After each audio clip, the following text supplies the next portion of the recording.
We are preparing to live stream. We'll be live in a few seconds.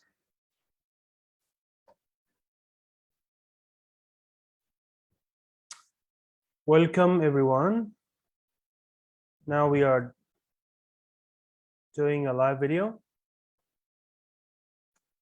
اوكي ان شاء الله انا هبدأ بس اتكلم الاول بالانجلش حوالي دقيقتين كده اشرح الطريقه ان في ناس اجانب على الصفحه بعد كده هترجم بعد الدقيقتين دول اتكلم عربي. So first at the beginning I'm going to explain how to study the language, the English language or any other language using the ESPR method.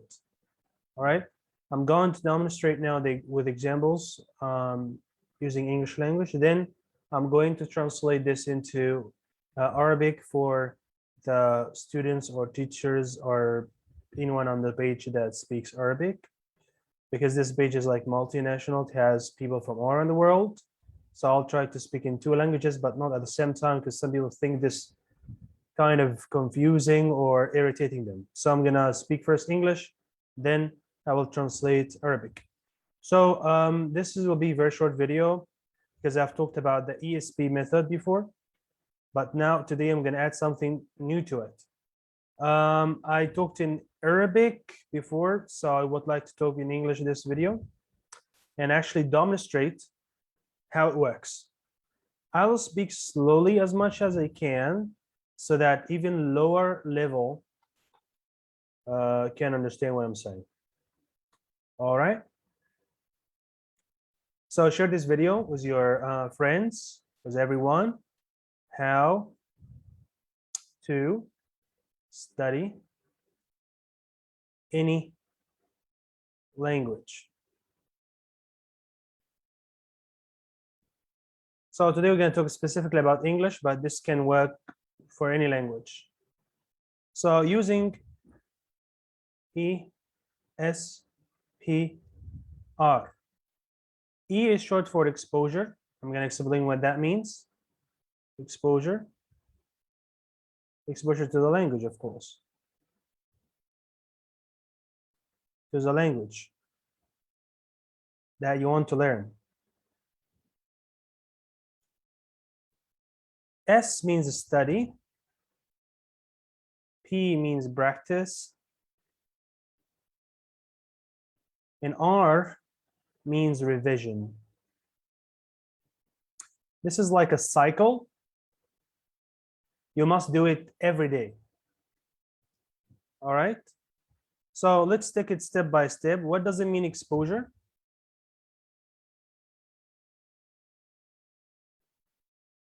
Exposure means listen and read the language. Listen and read the language you want to learn every day, as much as you can, or as possible as you can. More time or much time is better. So minimum 2 to 3 hours. But if you have more time, please spend more time being exposed to the language you want to learn. In this case, it's English. Don't spend the 3 hours at the same time. Make time intervals, like 1 hour morning, 1 hour afternoon, 1 hour evening, in the evening. And this method is called spaced repetition or a spaced learning method. If you spend 3 hours learning, your mind will feel like frustrated and not able to continue. So after 1 hour, your mind will lose the focus. Therefore, it's always best to, if you have 3 hours a day to learn the language, so spend 1 hour in the morning, 1 hour in the afternoon, 1 hour in the evening. Not 3 hours in the morning and that's it, okay? So if you have more time, you can do the same thing, but put it the way you want. Okay, so 1 hour, 2 hours in the morning, 2 hours in the evening, 2 hours in the afternoon. And the same thing, you can do it as much as you can. You can take break every 1 hour, like 10 minutes or 15 minutes to make your mind relaxed, and then continue. So if you're going to study 3 hours in the morning, 1 hour break, 1 hour break, 1 hour, so on. You must give yourself a break in order to digest the information that you just been learning. Okay, this is called exposure. So you don't have to study anything in the exposure time. So for example, I'm learning Chinese. It's been 8 months now, or almost 9 months, and I don't do much of a study, but I do much of exposure. So I listen a lot, and I'm trying to repeat. So I can say like 我说是中文，我来自埃及，我喜欢茶，我喜欢苹果, and so on. I can speak some simple phrases. This is because I study them, which is the second stage. The first stage is exposure, the second stage is study. Study means you study something. You must study something, okay? Vocabulary, phrasal verbs, idioms, whatever the language you want to learn. Here, for example, it's English. So study nouns, verbs, adjectives, adverbs, pronouns, grammar, whatever, tenses, etc. Study something. All right. The same thing, if you want to study something, you put 30 minutes to 1 hour for the things that you want to study. Okay. Also, if you want to study many things, just make sure that you put time, like a break between the hours you are studying. This is number 2. Stage number 2, study. Stage number 3, ESPR, practice. So what does it mean, practice? They just may not write it correctly or using handwriting, better handwriting. Practice. Practice means to use the language every day. And remember the rule of thumb, if you don't use it, you will lose it. If you don't use it, you will lose it. That's a rule of thumb, very important. So make sure that you put the vocabulary you're learning in a sentence.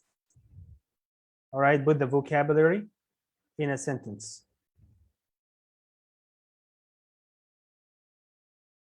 All right, and then make a question, use it to talk to people. Like, for example, you learn today the word finish. So put it in a sentence. I will finish my homework.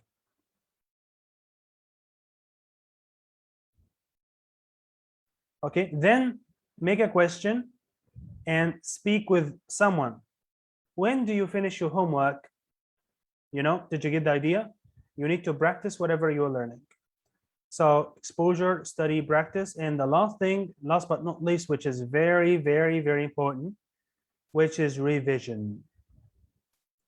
What happens that most students or even teachers make the mistake that they teach something new, but they don't review on the things that have been studied before. Therefore, the students need more time to remember what they studied. So the teacher should give advice to students that you should review what you're studying in order to remember it. And this is all about of acquiring any languages, to be able to remember the language. All right. So if you don't do revision, you'll forget what you learn. If you take a course, if you do self-study, whatever you do, if you don't make a revision or do a revision, you will forget. So you need to do the 4 every day. exposure, study, practice, and revision. Now I'm going to talk in Arabic so that people that speak Arabic on this page can understand what I was saying. So I cannot make two videos, one speak English, one speak Arabic. It's so irritating. So I'll speak now Arabic.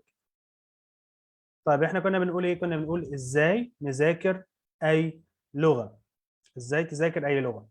علشان تذاكر اي لغة احنا قلنا الاول نعمل شير الفيديو ده لاصحابنا وحبايبنا وزملائنا، للمدرسين او للطلاب، لاي حد. قلنا exposure يعني لازم تتعرض للغة دي كتير جدا. يعني في ناس ممكن تقول لك انا اتعلمت اللغة مع نفسي بسبب انه اتفرج على افلام كتير ومسلسلات كتير، بس قعد ممكن سنة فيما اكثر. تمام. تاني حاجة أكيد هو ذاكر لوحده، عمل سيلف ستادي، بعد كده عمل مذاكرة، عمل براكتس، غالبا كل يوم هتقعد بيتكلم مع حد، وبعد كده بيعمل ريفيجن. أنت ممكن تعمل ده لوحدك مفيش مشكلة، بس برضه هتلاقي في بعض المهارات ناقصة عندك وهي الرايتنج، لأن الرايتنج هو الحاجة الوحيدة اللي أنت محتاج انجلش انستراكتور يصحح لك الأخطاء، وكمان حتى السبيكينج. يعني هو ممكن احنا بنتكلم مستويات المحادثه، لما تتكلم مع صاحبك مش زي ما تتكلم مع واحد كبير، مش زي ما تتكلم مع رئيس، مش زي ما تتكلم، فاللغه بتختلف. فلو الشخص اللي انت بتتكلم معاه او انت فلازم تحدد السبب اللي انت بتستخدم عشان اللغه. تمام. يعني لو انت عايز تتعلم كورس عشان بس تعمل كوميونيكيشن مع الناس، اوكي انت ممكن تعمل سيلف ستادي والتعلم زي الفل. بس انت لو في مكان حساس مثلا واللغه دي مهمه بالنسبه لك والكلمه هتفرق معاك، لا فلازم تاخد كورس عشان تفهم وتسال لو عندك سؤال او اي حاجه. فايده الكورس هو انك لو عندك سؤال تسال وانا اجاوب. وهو الناس بتاخد كورس ليه؟ عشان تسال وتجاوب. الكورس مش هو انك تاخد حاجات كده وتحفظها، والكلام ده يتلغى من زمان. اوكي. وانا شرحت ازاي تحفظ وكل الكلام ده في فيديوهات على قناتنا على اليوتيوب اللي هي حصص اونلاين ليسنز، اتكلمنا عن ازاي تحفظ وكل الحاجات دي. فاللي عايز الفيديوهات دي ممكن يبعت لنا على الصفحه وانا ابعتها له، او يكتب تعليق اسفل الفيديو وانا ابعت له الفيديوهات اللي بتتكلم عن ازاي تحفظ اللغه، والفيديوهات التانيه اللي عملناها في ازاي تتعلم اللغه مع نفسك لو انت ما عندكش هدف محدد. يعني في حاجات متقدمه طبعا زي الايلتس، دي صعب انك تتعلمها مع نفسك الا لو كان مستواك اللغوي C1 فيما فوق. C1 يعني advanced متقدم، فبتاع متقدم في المحادثات، في متقدم في الكتابه. بس برضه هتحس ان موضوع الكتابه حتى لو انت متقدم في اللغه انت محتاج تدرس punctuation, grammar, tenses, modal verbs وحاجات تانية كتير، ومحتاج حد يقول لك دي صح دي غلط. يعني الايلتس اللي هو IELTS International English Language System امتحان دولي لاختبار تحديد مستواك في اللغه الانجليزيه، والناس بتاخده عشان تسافر بره تدرس دراسه اكاديميه في جامعه، او علشان تهاجر وتعمل هجره. ف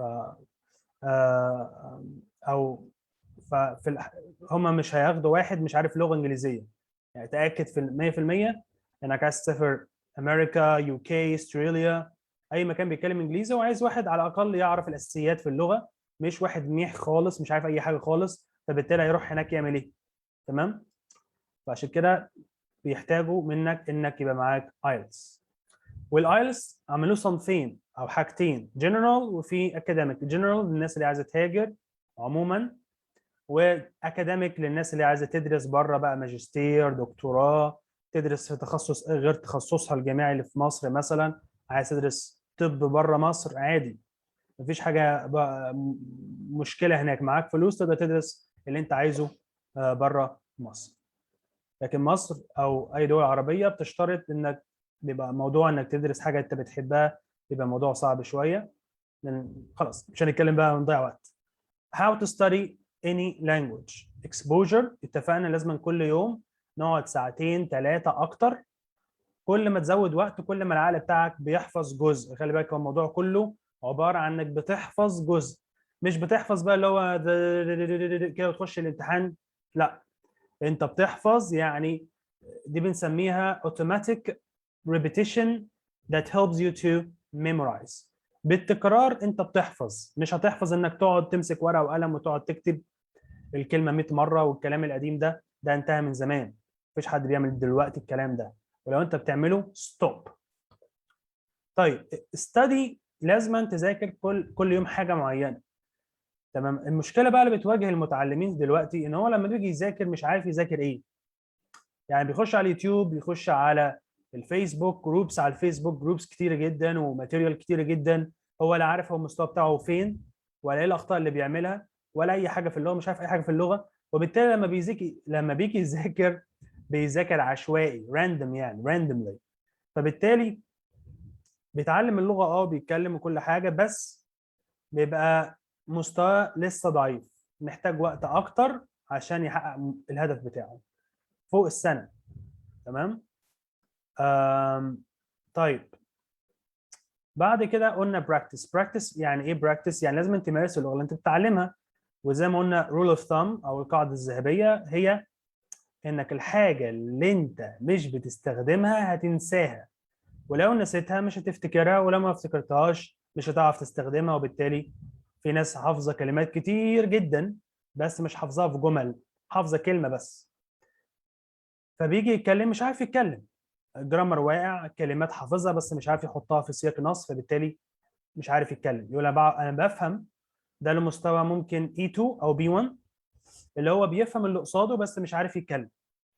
تمام. فاحنا بنحل المشكله دي بان احنا بندرس ماتيريال معينه تساعدك تظبط الحته دي. فانت لازم تعمل براكتس كل يوم، لازم تتكلم مع حد كل يوم، وطول ما تزود الوقت، كل ما بتزود الوقت كل ما يكون افضل.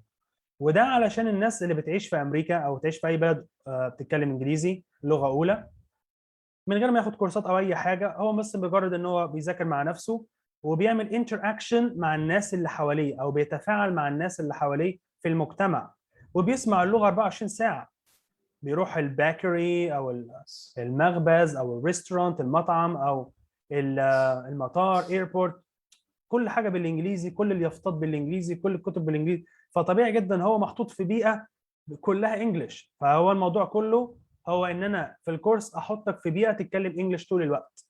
فبنحاول قدر الامكان انك لو مستواك E2 او B1 ان احنا نتكلم انجلش بنسبه 90% فاكثر. لو انت بتفهم الانجليزي وبتعرف تتكلم بس بتعمل اخطاء، خلاص كده احنا بنضطر نستخدم انجلش بس في الحصه. اخر حاجه وهي مهمه جدا جدا جدا هي الريفيجن. لازم تراجع اللي انت بتدرسه، لو ما راجعتوش هتنساه. يبقى اذا قبل ما تدرس يونت جديده، قبل ما تدرس اي حاجه جديده، لازم تتاكد انك راجعت اللي فات. وبعد مش مجرد انك تراجعه مره وخلاص، لا، كل فتره تراجع وتشوف انت فاكر ايه ومش فاكر ايه، لحد ما المعلومه تثبت في عقلك اللاواعي او السبكونشس مايند، وبالتالي انت تتكلم من غير ما تفكر بقى بالعربي. يعني ده المستوى اللي هو مثلا B2 اللي هو فوق المتوسط، هو المستوى اللي بيفكر بالانجلش مش بالعربي. في ناس كتير جدا كل ما تيجي تتكلم انجليزي تقول طب اقولها ازاي اقولها ازاي، اقول مثلا كذا كذا كذا ازاي بالانجليزي. هو بيفكر بالعربي الاول قبل ما بيخش في الانجليزي، وده بسبب ان هو مش عارف كولوكيشنز اللي هي الكلمه دايما بتيجي مع الكلمه الثانيه. زي مثلا لما نقول مثلا برايت، كولوكيشن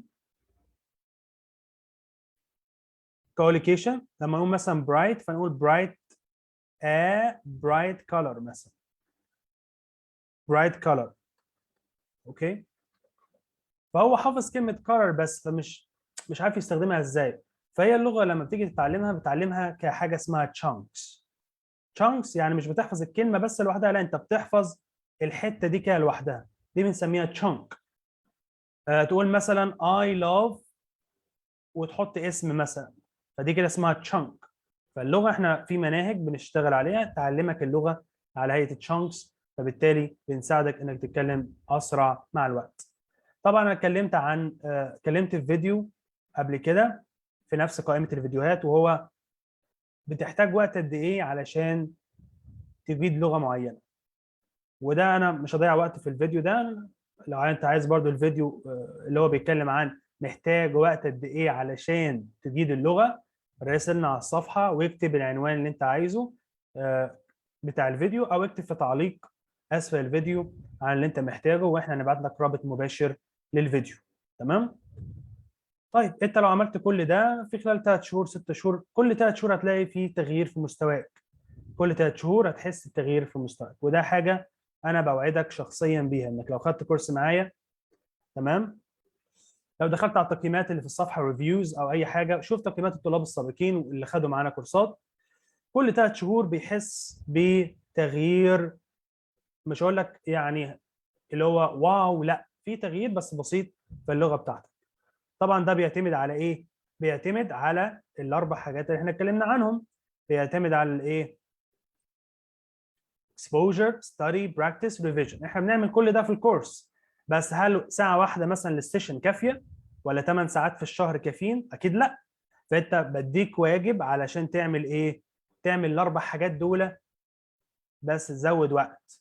بديك activities و assignments و tasks written assignments و assignments تظبط السبيكينج وحاجات تانية كتير، علشان تخليك انك تتكلم اللغة وقت اطول او تسمع اللغة وقت اطول عن طريق الارشاد. ده اسمه guided practice. اوكي؟ الهوم ورك هو guided practice. انا بقول لك اعمل كذا وكذا وكذا عشان مستواك ضعيف في الحتة دي، وفلان مثلا ضعيف في الحتة دي، لا ظبط دي ودي ودي.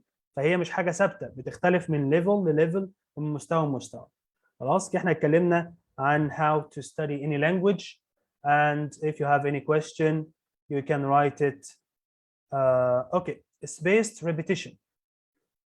استاذ احمد سعد بيتكلم عن spaced repetition. تكرار متباعد معناه هو انك لما تاخد الكلمه مثلا وتحطها في جمله، بعد كده تحطها في سؤال، بعد كده السؤال ده تساله لكذا واحد بس مش في نفس الوقت. يعني انت تعمل محادثه مع واحد دلوقتي على موقع let's say free for talk او speaking24.com او link بي او اي من السبيكنج ابس دي، تبدا تسال السؤال لان كل واحد هيجاوبك اجابه مختلفه. يعني في اجاباتها ثابته، يعني how are you I'm fine، بس ممكن واحد يقول لك I'm great، ممكن واحد تاني يقول لك I'm okay، ممكن واحد تاني يقول لك، فاهمني؟ فدي بنسميها chunk how are you. بعد كده ممكن تقول how are you doing.